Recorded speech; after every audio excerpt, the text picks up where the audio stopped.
nga si Kristo tao. O yun ba ka nga siya tao? Ayon sa nasulat, ay papatunayan ng affirmative na si Kristo ay tao at siya Diyos. At ikaw po ba, pahihindigan mo na si Kristo ay tao? Di, sinasabi niya nga si Kristo ay tao. Sa ato, uyon siya. Wala na sa monigar. Uyon siya nga si Kristo tao. Sa ato pa, uyon ka. Si Kristo tao? Opo, alam naman po niya, Muslim ang kalaban po niya. Oo. Siyempre, tao po siya.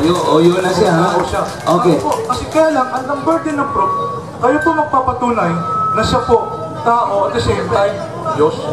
Hindi, kanina, ganun din po siya. Walang galang po sa inyo. Sanay na sanay po ako sa debate. Liberal na. Kahit ako po ay isang bisita nito, eh dapat galangin din po ninyo ang aking pagsagot. Nakunin sa naman po nito, ha? Walang galang po sa inyo. Ako'y bisita rito. Dapat pagbigyan din ninyo ako. Pinagbigyan Oo. po siya. Bisita ka, mag-behave ka. Nagbibigay po ako. Kaya lang nasa debate po tayo. Ba't yung bisita ka, paggustuhan ka, bisita. Period of interpellation, no? We will read the rule number 2. If the interpreter has not satisfied to the answer from his respondent, he has no right to draw judgment or revoke insult of his opponent. Salamat po. I just want to remind you, okay? Hindi ko kasi may I know. nakikita po. Pasensya natin ha. That's why I am interpreting it liberally. For possible lang. Salamat. Just refrain. Just refrain lang. Okay. May 1 minute po kasi yung sasagot eh. 1 minute. Naitirap na po ako eh. Wala pa po kapamutan. Excuse me ha, dahil naperdikurom na niya, yato sang giputol ang oras. Okay, ato ang basahon pagbalik ang rule sa gipirmahan ninyo mga debaters. Dara, the interpellator has no right to refute, judge, condemn, or draw speeches against his opponent during his interpellation time.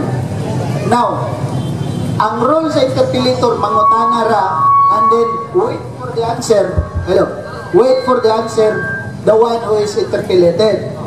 It must not be forgotten that the respondent has 1 minute. Ang mutubag doon ay usa ka minuto to fully answer to each question before the next question be allowed. The interpellator has no right to interrupt while the respondent is answering the question if the time allotted for 1 minute has not been expired. However, the respondent, a person being put in question or cross-examined, is free to demand question if he feels satisfied. So sa ato pa, pag humani og tubag, og sagwa abot og usa ka minuto, pwede na po siya mangayo og laing pangutana. Yes. Now, ang role sa interpellator, mangutana ra gayud, unya ang role po nimo is to answer in every question. After sa 1 minute, stop na ka, then you ask another question. Dili na to imong tsubibo, no? Nga wa pa gani ka magpangutana pa, tubag na po ang kuan kining respondent, no? Ang respondent hulaton nato nga mahuman imong tubag, hulaton po sa interpellator, mahuman ang tubag sa respondent. Mao na siya. That's why, no, ako nangyayari yung pagkurot mo sa role, no? Nakarin mo sa emosyon. So, ato nang observe proper decorum. Di ba mo sa proper decorum? So, stick to the role na lang para may confusion. Okay? Sige. Kinsa na ron Ano to? Uyon naman ka nga si Kristo tao. Karon anin mo ta sa pagka-Diyos. So ang pangutana, ang pangutana mo ni si Pablo na ingon bahin ni Kristo na tao siya nga mao ang Dios nga naa sa ibabaw sa tanan dalaygon hangtod sa kahantoran. Amen. Tinuod ni dili. Si Pablo nagsabi na siya ang isinilang na Diyos. Ito lang. Pinaka-importante, ito si Kristo ay isinilang ng Diyos. Siya isinilang, di ba? Na tao nga mao ang Diyos nga naa sa ibabaw sa tanan dalaygon hangtod sa kanturan. Amen. Tinuod ni dili kay Biblia man ni. Totoo ba yan na si Kristo ay isinilang na Diyos hanggang magpakailanman? Walang magpakailanman. Basahin mo. Okay, basahan na to ha. Sandali po sir. Ano ba sinasabi nyo? Isinilang ng Diyos o isinilang na Diyos? Pasensya na po. Sinilang na Diyos. Itong basahon ba nga? Ano naman taong gawin? Hindi naman kamata. Atong basahon na. Roma, Kapitulo 9. Oh, akong basahon na. Naog na. Oh, akong basahon na. Harap klaro ba? Naog na. Oh. Mailaha ang patriarka, sumala sa kaliwat, sa pagkatao na tao si Kristo nga mao ang Diyos nga naa sa ibabaw sa tanan dalaygon hangtod sa lanturan. Amen. Tinuod ni dili. Tubag. Ganito po.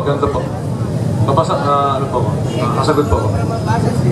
Mali po kayo ng pagpapaliwanag sa 9.5 ng Roma. At meron po kasing version, ganito po ang basa. Ito po, babasa po ako. God who is over all, be blessed forever. Amen. May nakalagay po doon, God is over all, be blessed forever. Amen. Diba standard version? Kaya huwag nyo ipilit sa akin na yung interpretation nyo sa 9.5 nang tinutukoy na doon na Diyos na maluwalhati magpakailan-kailanman. Iyon po ay hindi si Kristo. Ang tinutukoy po doon yung nag-iisang Diyos na tunay na tinatawag pong Ama ayon po sa New Testament. Yun po sa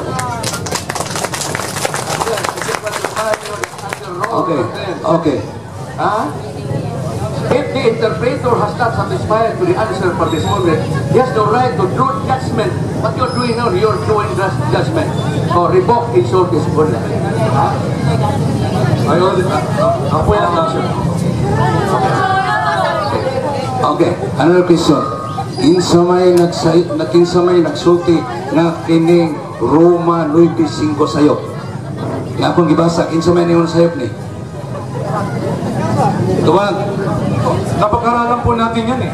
Alam po ninyo, may version po na hindi po, kasi gano'n, lumalabas kasi, ang antecedent po dyan, si Jesus Christ, ay ang pagkakaunawa ninyo, yung God po dyan, who is blessed forevermore, akala nyo si Jesus Christ. Pero hindi po yan. Isa po sa mga scholars na nagsasabi, hindi si Kristo tinutukoy dyan, ay si Wallace. Kaya lang, wala po tayong dala rin. Kaya tinatanong niyo ako. Pero kung kayo magalala, napag-aralan po ni Karasit ang talata.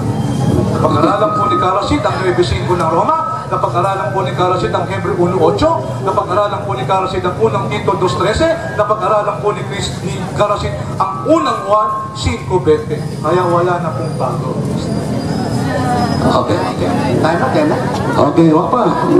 Another question. Aturon isang pasagdan kay dili man ta makakuan. Okay. Direct to the point lang, Wayne. Oh, direct to the point. Yes. Akong basahon na kay patong tao referensya, di ba? Sige. Oh. Akong basahon sa Tito 2:13 nga makapaabot sa atong bulahan nga paglaom sa pagpadayag sa himaya ni Jesucristo nga atong dakong Diyos ug manluluwas. Tinuod ba ni?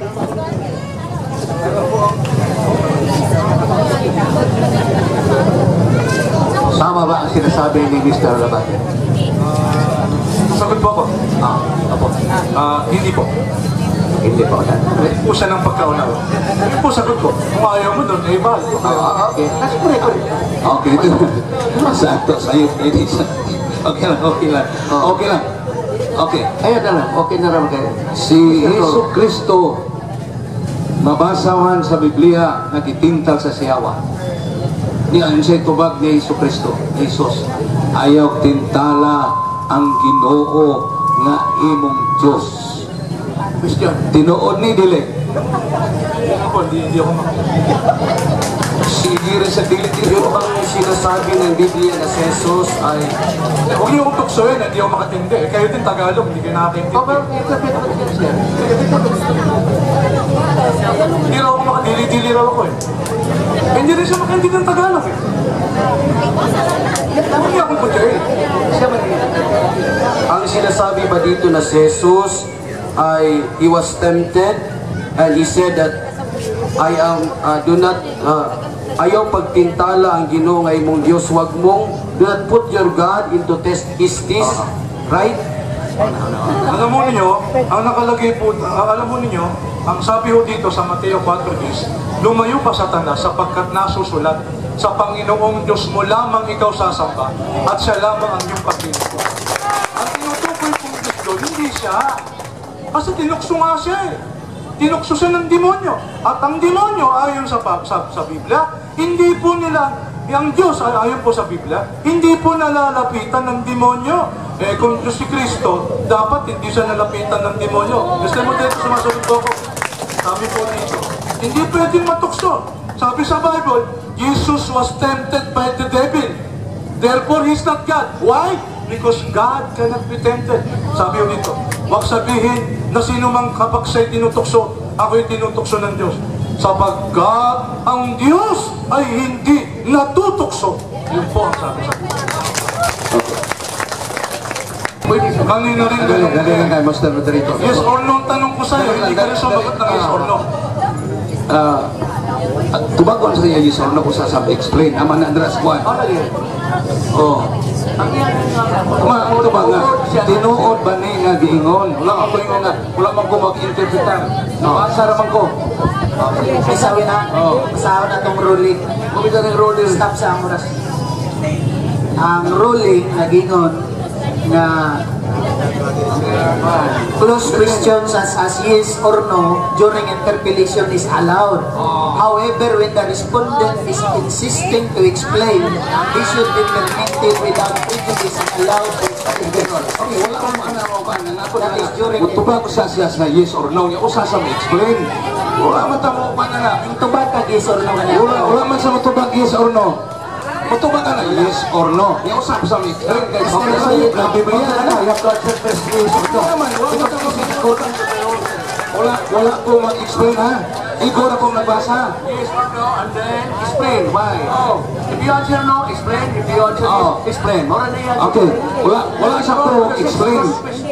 So therefore, if the question falls up close questions na answerable by yes or no, kung answer ang respondent, ang i-interpellate kung yes or no, then explain. Kung ma-explain siya. Wala pa iguan na. Wala sa So ang answer ko nun niya with no. No. Answer niya no, then mo na to yung explanation. Okay. Okay na siya. No. Okay, next So, question. diferensya lang sa panahon. Yawahay lang, no? Okay. Proceed. Our next question. Mabasawan sa Isaias 9:6. Itagna ni Isaias, iyon siya kay alang kanato matawo ang usak ka bata. Alang kanato ang usak ka bata ihatag o ang iyang kagamhanan igatungtong sa iyang abaga. Unya ang iyang ngalan pagkatawgon ng Diyos makagagahong. Tinuod ni dili. Yes or no? Nasagot po ako. Sabi ko man no, tapos papaliwanag ako. Pagkita mo paliwanag. No, hindi po si Kristo to. Nagkakamali po kayo. Dili, wala mo kung ma-explain. Sandali. Nasagot po. Ang yung answer, you have to answer first no or yes, then explain. No, I will explain. Okay. Una diha. Bakit? Hindi si Kristo to. Past tense to. Bakit? Sapagkat sa atin ay pinanganak ang isang bata. Ipinanganak po, hindi pa panganak pa lang. Okay? Tapos pamamahala, mahatang sa kanyang balikat. Hoy, kahit kailan, hindi na mahala si Kristo sa Israel. Hindi siya naging barangay captain man lang. Wala siyang pamamahala. Pangatlo, tatawagin siyang walang hanggang ama. Kahit kailan, hindi po siya tinawag na ama ng kanyang mga apostol. Kaya hindi po si Kristo to. Ito po, ibang karakter ito. Alam nyo kung sino yun? I-text po nyo ako. Okay. Next question. Time na? So time is consumed. The time is up. And then we will come now to the rebuttal by the negative side, the Mr. Tindak. So 5 minutes now.